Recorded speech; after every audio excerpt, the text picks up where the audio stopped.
السلام علیکم ورحمۃ اللہ وبرکاتہ۔ یہ دارالسلام اسٹوڈیو ہے۔ دارالسلام اسٹوڈیو کی ایک نئی پیشکش، خلفائے راشدین کا تیسرا حصہ، خلیفہ راشد سیدنا عثمان غنی رضی اللہ عنہ پیش خدمت ہے۔ جی ہاں، اسلام کے تیسرے خلیفہ راشد سیدنا عثمان غنی کا دل آویز تذکرہ کہ جن کے علاوہ دنیا میں کوئی ایسا شخص نہیں ہوا جس کے نکاح میں کسی نبی کی دو بیٹیاں آئی ہوں۔ اعلان نبوت سے پہلے نبی کریم صلی اللہ علیہ وسلم نے اپنی بیٹی رقیہ کو ان کے نکاح میں دیا۔ بدر کے روز وہ فوت ہو گئیں تو اپنی دوسری بیٹی ام کلثوم کو ان کے نکاح میں دے دیا۔ آپ پہلے ایمان لانے والوں یعنی السابقون الاولون میں شامل ہیں، عشرہ مبشرہ میں سے ہیں۔ ان کی مظلومانہ شہادت تاریخ اسلام کی پیشانی پر ایک داغ ہے جسے قیامت تک مٹایا نہ جا سکے گا۔ آج ہم آپ کو ان کی زندگی کی حیرت انگیز کہانی سنا رہے ہیں، تو آئیے سنتے ہیں تیسرے خلیفہ راشد سیدنا عثمان رضی اللہ عنہ کا ذکر خیر۔ اللہ تعالی کا ارشاد ہے، والذین آمنوا باللہ ورسلہ اولئک هم الصدیقون والشہداء عند ربهم لهم اجرهم ونورهم۔ وہ لوگ جو اللہ اور اس کے رسولوں پر ایمان لائے ہیں، یہی تو وہ ہیں جو ان کے پروردگار کے نزدیک صدیق اور شہید ہیں، ان کے لیے اجر اور نور ہے۔ نبی کریم صلی اللہ علیہ وسلم نے ارشاد فرمایا، الہی میں عثمان سے راضی ہوں، تو بھی اس سے راضی ہو جا۔ عثمان کو آج کے بعد کوئی عمل نقصان نہیں دے گا۔ جماعت اصحاب روشن ستارے ہیں، آسمان پر موجود ستاروں کی روشنی کم و بیش ہے۔ یہی مثال صحابہ کرام رضی اللہ عنہم کی ہے، لیکن ہیں سبھی روشن۔ ان میں سب سے نمایاں، سب سے روشن اور سب سے تابناک بہرحال پہلے چار صحابہ رضی اللہ عنہم ہی ہیں۔ یہی پہلے چار اصحاب خلفائے راشدین ہیں۔ عشرہ مبشرہ میں بھی سب سے پہلے انہی کا نام ہے۔ اسلام کا دامن شہادتوں سے مالا مال ہے۔ اعلان نبوت کے بعد سے آج تک مسلمان اسلام کے لیے قربانیاں دیتے آئے ہیں۔ خود نبی پاک صلی اللہ علیہ وسلم کے دور میں بہت سے صحابہ شہادت سے سرفراز ہوئے۔ آج واقعہ کربلا کو شہادت کا سب سے بڑا واقعہ خیال کیا جاتا ہے۔ ایسا خیال کرنے والے سیدنا عثمان غنی رضی اللہ عنہ کی شہادت کے واقعے کو نظر انداز کر دیتے ہیں۔ سیدنا عثمان غنی رضی اللہ عنہ کی شہادت حد درجے مظلومانہ شہادت ہے۔ 40 دن تک فسادیوں نے ان کے گھر کو گھیرے رکھا۔ یہ سانحہ اس شخص کے ساتھ پیش آیا جسے نبی صلی اللہ علیہ وسلم نے دنیا میں جنتی ہونے کی بشارت سے نوازا۔ یکے بعد دیگرے اپنی دو بیٹیاں ان کے نکاح میں دیں۔ اس کے علاوہ بھی جن کے فضائل بے شمار ہیں، وہ مسلمانوں کے تیسرے خلیفہ راشد تھے۔ اسلام کے لیے ان کی قربانیوں کی ایک طویل فہرست ہے، لیکن افسوس جب ہم تاریخ کے اوراق الٹتے ہیں تو ان کے صفحات پر اس جیسی ہستی کا بھی خون پھیلا نظر آتا ہے۔ سیدنا عثمان غنی رضی اللہ عنہ ہجری سال شروع ہونے سے 47 سال پہلے 576 عیسوی میں شہر مکہ میں پیدا ہوئے۔ ان کی پیدائش سے 6 سال پہلے ہمارے رسول کریم صلی اللہ علیہ وسلم دنیا میں تشریف لا چکے تھے۔ ماں باپ نے نام عثمان رکھا، اسی نام سے مشہور ہوئے۔ ابو عبداللہ اور ابو عمرو کنیتیں تھیں، لیکن کنیتیں مشہور نہیں ہوئیں۔ مشہور لقب ذوالنورین ہے، اس کا مطلب ہے دو نوروں والا۔ چونکہ نبی کریم صلی اللہ علیہ وسلم کی 2 صاحبزادیوں سے آپ کی شادی ہوئی، لہٰذا آپ کو یہ لقب ملا۔ دوسرا لقب غنی ہے، بہت مالدار تھے، لیکن اپنا مال دین کی خدمت اور نیکی کے کاموں میں بے تحاشا خرچ کرتے رہتے تھے، اسی لیے غنی مشہور ہوئے۔ 5ویں پشت میں ان کا سلسلہ نسب رسول کریم صلی اللہ علیہ وسلم سے جا ملتا ہے۔ آپ کا تعلق قریش سے تھا اور قریش کے قبائل میں آپ بنو امیہ سے تھے۔ آپ کے پردادا کا نام امیہ تھا، نبی کریم صلی اللہ علیہ وسلم کے پردادا کا نام ہاشم تھا۔ امیہ ہاشم کے بھتیجے اور اپنے خاندان کے رئیس تھے، اس لیے یہ خاندان بنو امیہ کے نام سے مشہور ہوا۔ اس خاندان سے تعلق رکھنے والوں کو اموی کہا جاتا ہے۔ قریش کا قومی جھنڈا بنو امیہ کے پاس تھا۔ اسی طرح بنو ہاشم کے ذمے کعبے کی نگرانی کا کام تھا۔ گویا دونوں خاندان مرتبے والے تھے۔ عثمان غنی کے والد عفان نے اسلام کا زمانہ نہیں پایا۔ رسول اکرم صلی اللہ علیہ وسلم نے جس زمانے میں نبوت کا اعلان فرمایا، عفان اس سے پہلے ہی فوت ہو چکے تھے۔ والدہ کا نام اروا تھا۔ بی بی اروا کی والدہ کا نام ام حکیم بیضا تھا۔ یہ رسول کریم صلی اللہ علیہ وسلم کی پھوپھی یعنی آپ کے والد جناب عبداللہ کی سگی بہن تھیں۔ اس طرح بی بی اروا آپ کی پھوپھی زاد بہن تھیں اور عثمان آپ کے بھانجے تھے۔ آپ کے بچپن کے حالات تاریخ کی کتب میں بہت کم ملتے ہیں۔ اتنا ذکر ضرور ملتا ہے کہ گھر والوں نے عثمان رضی اللہ عنہ کو لکھنا پڑھنا سکھایا، اچھے آدمیوں کی طرح رہنے کی تربیت دی۔ بڑے ہوئے تو غلے کی تجارت شروع کر دی۔ بہت ایماندار تاجر تھے، کاروبار خوب چمکا، بہت دولت مند ہو گئے، لیکن انہوں نے اپنی دولت کو فضول کاموں میں خرچ نہ کیا، نیکی کے کاموں میں خرچ کرنے لگے۔ اس زمانے میں شراب پینے کا رواج تھا، بہت کم لوگ اس بری عادت سے بچے ہوئے تھے، لیکن عثمان نے کبھی شراب کو ہاتھ تک نہ لگایا۔ یہی وجہ تھی کہ قریش کے لوگ ان کی بہت عزت کرتے تھے۔ عثمان غنی رضی اللہ عنہ 34 سال کے تھے کہ رسول پاک صلی اللہ علیہ وسلم نے اپنے نبی ہونے کا اعلان فرمایا۔ ابو بکر رضی اللہ عنہ نے ان کے سامنے بھی اسلام کی خوبیاں بیان کی اور ان کے درمیان دوستی بھی تھی۔ چنانچہ اسلام کی خوبیاں سن کر ان پر فوری اثر ہوا۔ نبی صلی اللہ علیہ وسلم کی خدمت میں حاضر ہونے اور اسلام قبول کرنے پر آمادہ ہو گئے۔ ایسے میں آپ صلی اللہ علیہ وسلم خود وہاں تشریف لے آئے اور آتے ہی فرمایا، اے عثمان، اللہ کی جنت قبول کر، مجھے اللہ نے تیری اور تمام خلقت کی ہدایت کے لیے بھیجا ہے۔ یہ سنتے ہی سیدنا عثمان غنی نے فوراً کلمہ پڑھ لیا، اپنا ہاتھ رسول اللہ صلی اللہ علیہ وسلم کے ہاتھ میں دے دیا۔ یہ نبوت کا پہلا سال تھا۔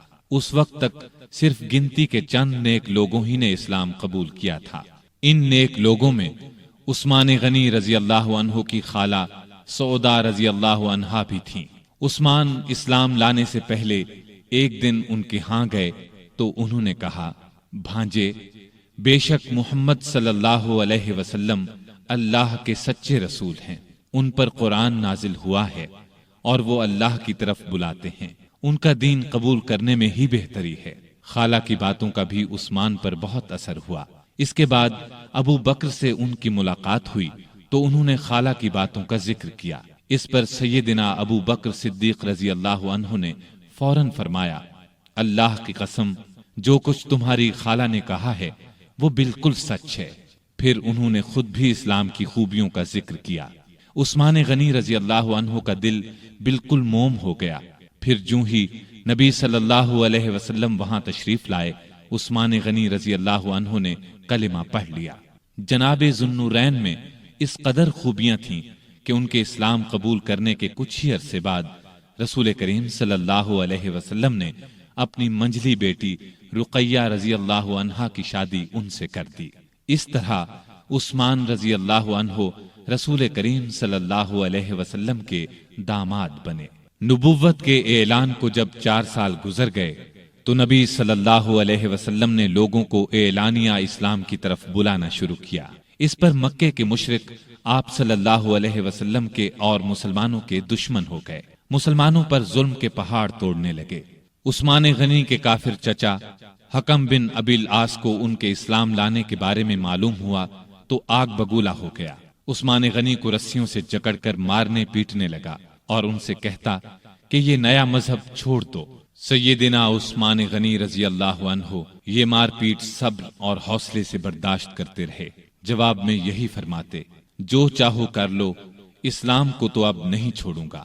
آخر حکم تھک گیا، انہیں ان کے حال پر چھوڑ دیا۔ دوسرے کافر بھی آپ کو ستاتے رہے۔ جب کافروں کا ظلم حد سے بڑھا تو نبوت کے 5ویں سال نبی صلی اللہ علیہ وسلم نے مسلمانوں سے فرمایا، تم لوگ یہاں سے نکل کر حبشہ چلے جاؤ، وہاں کا بادشاہ اچھا آدمی ہے، کسی پر ظلم نہیں ہونے دیتا جب تک اللہ تعالیٰ تمہاری اس مصیبت کو دور نہیں کر دیتا، اس وقت تک تم لوگ وہیں ٹھہرو۔ چنانچہ صحابہ کرام رضوان اللہ تعالی علیہم اجمعین کے پہلے گروہ نے حبشہ کی جانب ہجرت کی۔ اس گروہ میں 12 مرد اور 4 عورتیں تھیں۔ سیدنا عثمان غنی رضی اللہ عنہ ان کے امیر تھے، اور ان کے ہمراہ ان کی زوجہ محترمہ رسول اللہ صلی اللہ علیہ وسلم کی صاحبزادی رقیہ رضی اللہ عنہا بھی تھیں۔ حبشہ عرب کے جنوب مغرب کی طرف سمندر پار افریقہ کے بر اعظم میں واقع ہے۔ سمندر کا نام بحیرہ قلزم ہے۔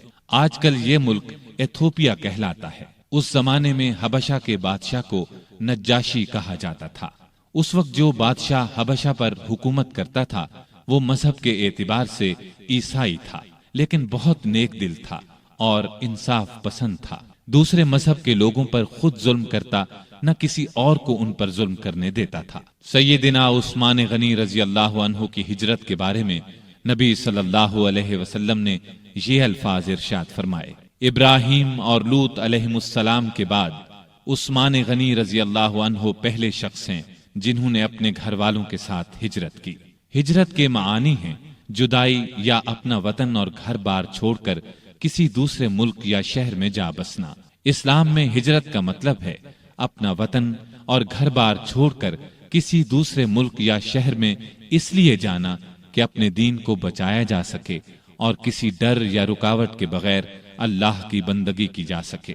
دین کی خاطر اپنا پیارا وطن اور گھر بار چھوڑنا بہت بڑی قربانی ہے، اس کا بہت زیادہ ثواب ہے۔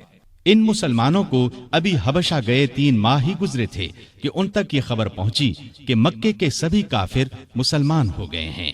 یہ خبر سن کر انہیں بہت خوشی ہوئی۔ سب مکے کی طرف واپس پلٹے۔ عثمان غنی اور ان کی زوجہ محترمہ رقیہ بھی ساتھ تھیں۔ مکے کے پاس پہنچنے پر انہیں معلوم ہوا کہ وہ خبر غلط تھی۔ اب انہوں نے واپس حبشہ جانا مناسب نہ سمجھا۔ مکے کے سرداروں میں سے کسی نہ کسی کی پناہ حاصل کر کے مکے میں داخل ہو گئے۔ مکے میں وہی حال تھا، مسلمانوں پر خوب ظلم و ستم کے پہاڑ توڑے جا رہے تھے۔ جب ان کی سختیاں حد سے بڑھ گئیں تو اگلے سال رسول کریم صلی اللہ علیہ وسلم نے پھر ہدایت فرمائی کہ مسلمان حبشہ کی طرف ہجرت کر جائیں۔ اس مرتبہ 102 مسلمان مرد اور عورتیں حبشہ کی طرف روانہ ہوئے۔ ان میں سیدنا عثمان غنی اور سیدہ رقیہ بھی تھے۔ یہ ان کی حبشہ کی طرف دوسری ہجرت تھی۔ حبشہ پہنچ کر یہ لوگ امن اور چین کی زندگی بسر کرنے لگے۔ قریش نے اپنے آدمی حبشہ بھیج کر کوشش کی کہ نجاشی ان لوگوں کو ان کے حوالے کر دے، لیکن اس نے ایسا کرنے سے انکار کر دیا۔ اس طرح یہ لوگ کئی سال وہاں رہے۔ نبی کریم صلی اللہ علیہ وسلم کے مدینے کی طرف ہجرت کرنے سے کچھ عرصہ قبل یہ پھر مکے پہنچے۔ نبوت کے 13ویں سال رسول پاک صلی اللہ علیہ وسلم نے مسلمانوں کو ہدایت کی کہ وہ ہجرت کر کے یثرب چلے جائیں۔ یثرب مکے کے شمال میں قریباً 421 کلومیٹر دور ایک بہت پرانا شہر تھا۔ وہاں کے رہنے والے بہت سے لوگ مسلمان ہو چکے تھے۔ انہوں نے نبی کریم صلی اللہ علیہ وسلم کو یثرب آنے کی دعوت دی اور یہ عزم ظاہر کیا کہ وہ مرتے دم تک آپ کی حفاظت اور مدد کریں گے۔ ان نیک لوگوں کو اسی لیے انصار یعنی مددگار کہا جاتا ہے۔ آپ نے ان کی دعوت قبول فرمائی، لیکن خود یثرب کی طرف روانہ ہونے سے پہلے آپ نے اپنے پیارے ساتھیوں کو مدینے کی طرف ہجرت کرنے کی دعوت دی۔ اس طرح آپ کی اجازت سے مسلمانوں نے ہجرت شروع کی اور سوائے چند ایک مسلمانوں کے سب مدینے پہنچ گئے۔ عثمان اور رقیہ نے بھی اس زمانے میں مدینے کی طرف ہجرت کی۔ اس تیسری ہجرت میں ان کے ساتھ ان کے بیٹے عبداللہ بھی تھے۔ یہ حبشہ میں پیدا ہوئے تھے۔ یثرب پہنچ کر اوس بن ثابت انصاری کے مہمان بنے۔ پھر نبی کریم صلی اللہ علیہ وسلم جناب ابو بکر صدیق رضی اللہ عنہ کے ساتھ ہجرت کر کے وہاں پہنچے اور یثرب کو مدینۃ النبی کہا جانے لگا، یعنی نبی کا شہر۔ اس کے بعد صرف مدینہ نام رہ گیا۔ مدینے میں مسلمانوں کو پانی کی سخت تکلیف تھی۔ سارے شہر میں صاف اور میٹھے پانی کا صرف ایک کنواں تھا، اس کا نام بئر روما تھا۔ کنویں کا مالک ایک یہودی تھا۔ وہ پیسے لیے بغیر اس کنویں سے پانی نہیں لینے دیتا تھا۔ عثمان نے یہ کنواں مسلمانوں کے لیے خریدنا چاہا۔ یہودی فروخت کرنے پر آمادہ نہ ہوا، بڑی مشکل سے 12,000 درہم میں کنویں کا آدھا حصہ بیچنے پر رضامند ہوا۔ یہ اس طرح طے ہوا کہ ایک دن یہودی کی پانی لینے کی باری ہوگی، ایک دن سیدنا عثمان کی۔ جس دن سیدنا عثمان کی باری ہوتی تھی مسلمان اتنا پانی بھر کر رکھ لیتے تھے کہ 2 دن کے لیے کافی ہو جاتا تھا۔ جب اس یہودی نے دیکھا کہ اب اسے کنویں سے کوئی فائدہ نہیں ہوتا تو اس نے کنویں کا باقی نصف حصہ بھی فروخت کر دیا۔ یہ حصہ بھی سیدنا عثمان نے خرید لیا اور سارا کنواں مسلمانوں کے لیے وقف کر دیا۔ اب کوئی روک ٹوک نہ رہی، مسلمان جس وقت چاہتے پانی لے سکتے تھے۔ آپ نے یہ کنواں مسلمانوں کے لیے 20,000 درہم میں خریدا۔ بھائی چارہ کراتے وقت نبی کریم صلی اللہ علیہ وسلم نے اوس بن ثابت انصاری کو آپ کا بھائی بنایا۔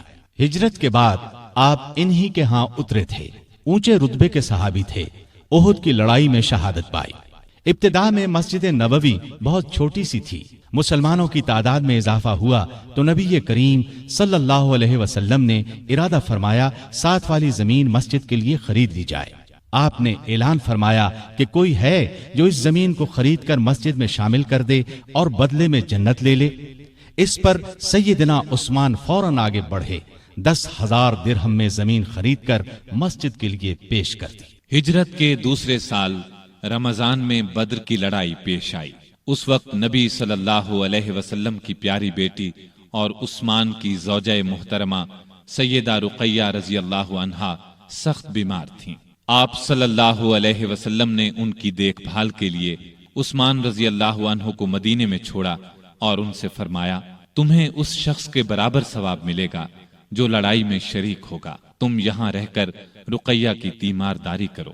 آپ صلی اللہ علیہ وسلم نے اپنے ایک اور قریبی صحابی اسامہ بن زید رضی اللہ عنہ کو بھی مدینے میں چھوڑا تاکہ وہ تیمارداری کے سلسلے میں عثمان رضی اللہ عنہ کی مدد کریں۔ جس روز بدر کا معرکہ ہوا اور مسلمانوں کو فتح نصیب ہوئی، اسی روز مدینے میں سیدہ رقیہ رضی اللہ عنہا کا انتقال ہوا۔ سیدنا عثمان غنی رضی اللہ عنہ کو سیدہ رقیہ رضی اللہ عنہا کی وفات سے بہت صدمہ پہنچا۔ نبی کریم صلی اللہ علیہ وسلم بدر سے واپس تشریف لائے، بیٹی کے انتقال کی اطلاع ملی، بہت صدمہ محسوس ہوا، آنکھوں سے آنسو جاری ہو گئے۔ رقیہ رضی اللہ عنہا کی قبر پر تشریف لے گئے، عثمان غنی رضی اللہ عنہ کو تسلی دی، مال غنیمت میں سے ایک مجاہد کے برابر انہیں حصہ دیا اور فرمایا، تمہارا ثواب بھی کسی دوسرے سے کم نہیں ہے۔ سیدہ رقیہ رضی اللہ عنہا کی وفات کے بعد سیدنا عثمان غنی رضی اللہ عنہ بہت غمگین رہنے لگے، کہا کرتے تھے، افسوس رسول اللہ صلی اللہ علیہ وسلم سے میرا رشتہ ٹوٹ گیا۔ آپ صلی اللہ علیہ وسلم نے ان کی یہ حالت دیکھی تو اپنی دوسری بیٹی سیدہ ام کلثوم رضی اللہ عنہا کا نکاح ان سے کر دیا۔ یہ نکاح ہجرت کے تیسرے سال ربیع الاول کے مہینے میں ہوا۔ اس کے 2 مہینے بعد ام کلثوم رضی اللہ عنہا کی رخصتی ہوئی۔ ہجرت کے تیسرے سال شوال کے مہینے میں غزوہ احد پیش آیا۔ اس لڑائی میں سیدنا عثمان غنی رضی اللہ عنہ نے شرکت کی، دوسرے مسلمانوں کی طرح بہادری سے لڑے۔ درے پر مقرر 50 سوار جب اس درے سے ہٹ گئے اور کافروں نے اس طرف سے اچانک حملہ کیا تو مسلمانوں کے پاؤں اکھڑ گئے۔ اس وقت آپ صلی اللہ علیہ وسلم کی شہادت کی خبر پھیلی تو حضرت عثمان غنی رضی اللہ عنہ صدمے سے نڈھال ہو کر اپنی جگہ کھڑے کے کھڑے رہ گئے۔ پھر جب مسلمانوں نے نبی کریم صلی اللہ علیہ وسلم کو دیکھ لیا تب سب لوگ آپ صلی اللہ علیہ وسلم کی طرف دوڑے۔ سیدنا عثمان غنی رضی اللہ عنہ بھی ان میں شامل تھے۔ غزوہ خندق میں بھی آپ رضی اللہ عنہ نے بھرپور حصہ لیا۔ پھر خندق کی حفاظت کے لیے جن صحابہ کو مامور کیا گیا ان میں سیدنا عثمان غنی رضی اللہ عنہ بھی شامل تھے۔ مسلمانوں کو کعبے سے بہت محبت تھی۔ جب سے ہجرت کر کے آئے تھے کعبے کی زیارت نہیں کر سکے تھے۔ ہجرت کے 6 سال ذیقعد کے مہینے میں رسول اللہ صلی اللہ علیہ وسلم 1400 صحابہ کو ساتھ لے کر مکے کی طرف روانہ ہوئے۔ ان میں سیدنا عثمان بھی شامل تھے۔ آپ کا ارادہ عمرہ کرنے کا تھا۔ مکے میں قریش کو خبر ہوئی کہ مسلمان مکے کی طرف آ رہے ہیں تو انہوں نے اعلان کر دیا کہ ہم مسلمانوں کو مکے میں داخل نہیں ہونے دیں گے۔ ان کے بہت سے نوجوان مسلمانوں کا راستہ روکنے کے لیے نکل پڑے۔ رسول اللہ صلی اللہ علیہ وسلم کو یہ اطلاع ملی تو آپ نے راستہ بدل لیا اور مکے سے چند میل دور حدیبیہ کے مقام پر پہنچ گئے اور یہیں پڑاؤ ڈال دیا۔ حدیبیہ سے آپ نے قریش کو پیغام بھیجا کہ ہم لڑنے نہیں آئے بلکہ صرف کعبے کی زیارت کے لیے آئے ہیں، عمرہ کے بعد ہم واپس مدینے چلے جائیں گے۔ قریش نے اس پیغام کے جواب میں طائف کے ایک رئیس عروہ بن مسعود کو بات چیت کے لیے بھیجا۔ اس وقت وہ مسلمان نہیں ہوئے تھے۔ نبی کریم صلی اللہ علیہ وسلم نے عروہ بن مسعود سے بھی یہی کہا کہ ہم لڑنے کی نیت سے نہیں آئے، صرف عمرہ کریں گے۔ عروہ بن مسعود نے واپس جا کر قریش سے کہا، بھائیو، میں دنیا کے بڑے بڑے بادشاہوں قیصر و کسریٰ اور نجاشی کے درباروں میں گیا ہوں، لیکن میں نے کسی بادشاہ کی اتنی عزت ہوتے نہیں دیکھی جتنی محمد صلی اللہ علیہ وسلم کے ساتھی ان کی کرتے ہیں۔ اللہ کی قسم، جب آپ تھوکتے ہیں تو آپ کے ساتھی اپنے ہاتھ آگے کر دیتے ہیں، تھوک ان میں سے کسی کی ہتھیلی پر پڑتا ہے، وہ اس کو اپنے چہرے اور بدن پر مل لیتا ہے۔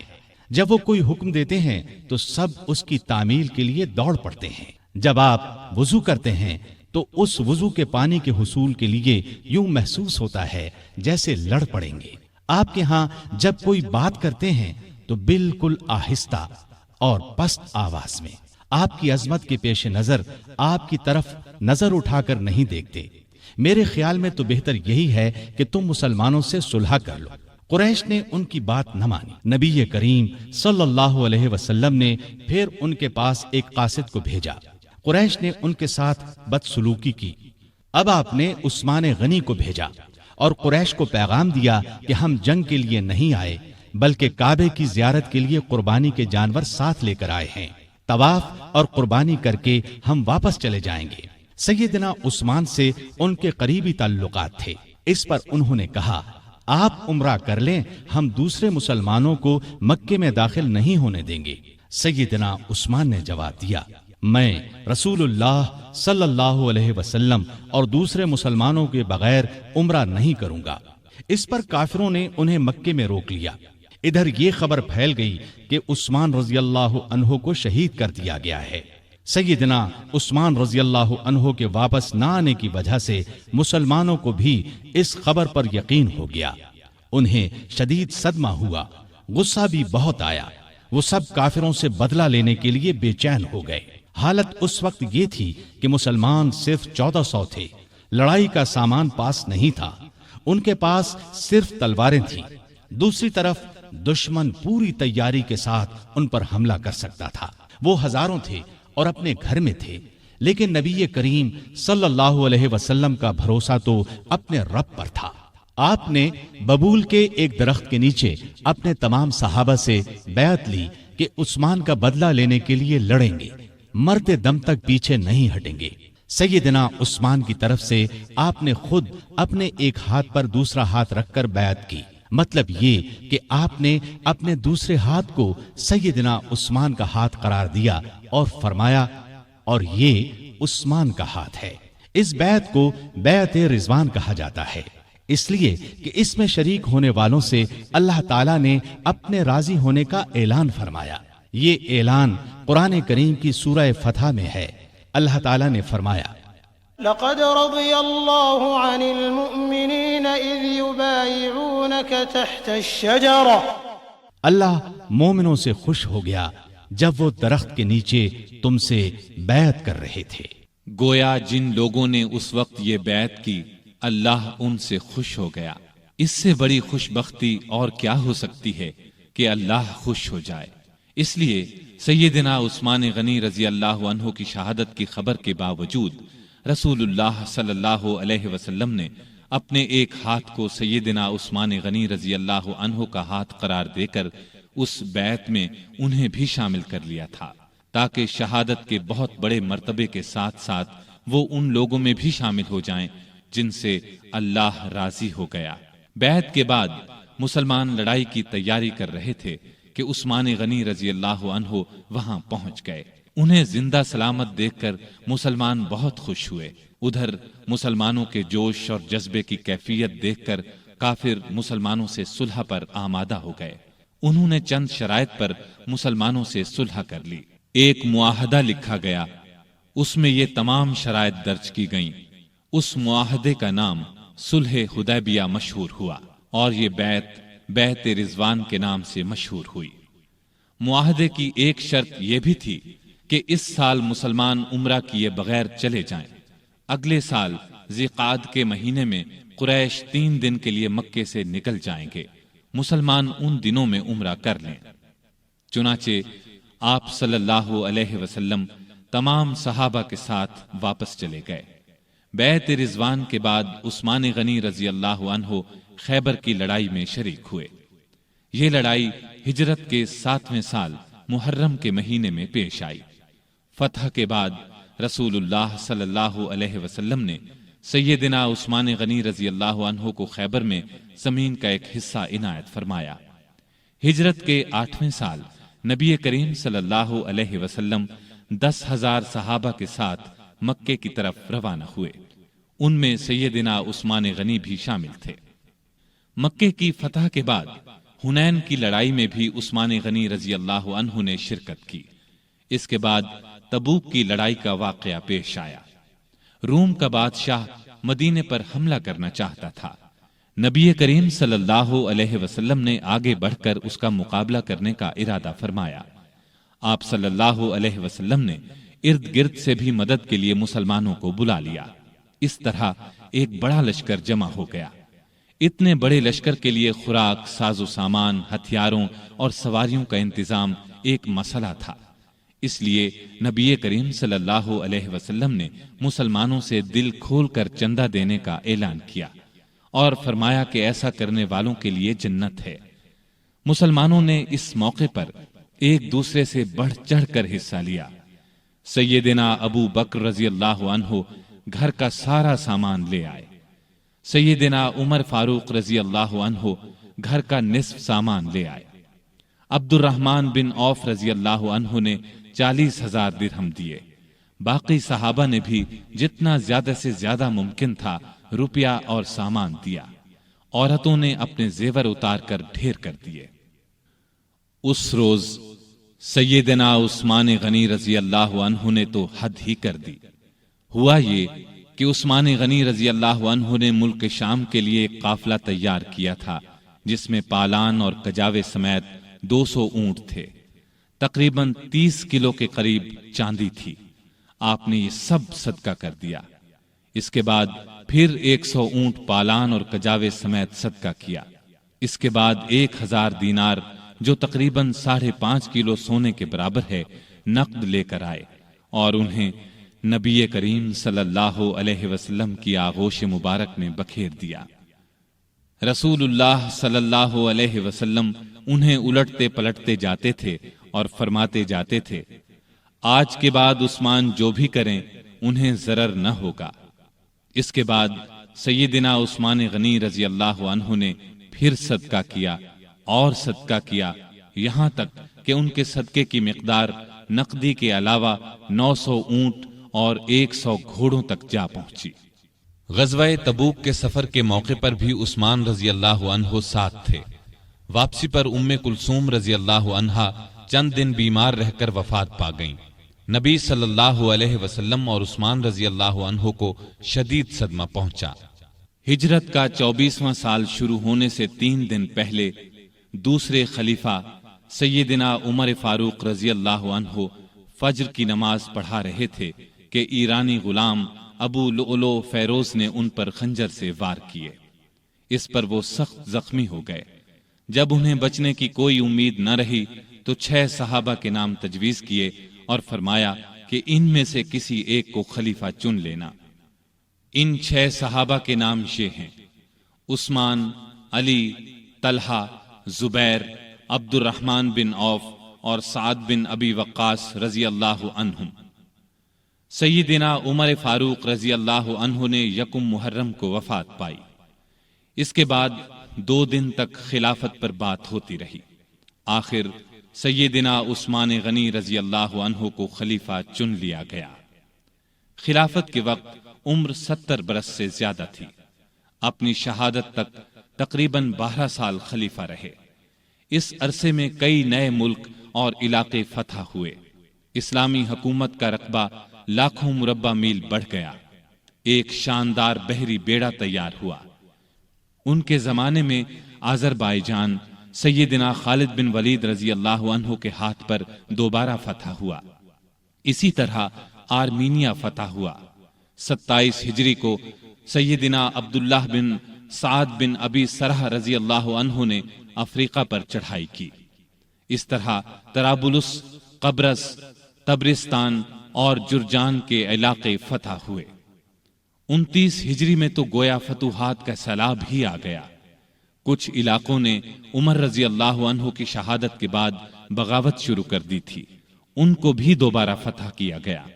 چنانچہ فارس، مرو، بلخ اور ہرات تک سارے علاقے فتح کر لیے گئے۔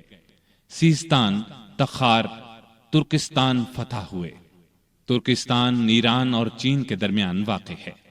طالقان، فاریاب اور جزجان کو سخت لڑائیوں کے بعد فتح کیا گیا۔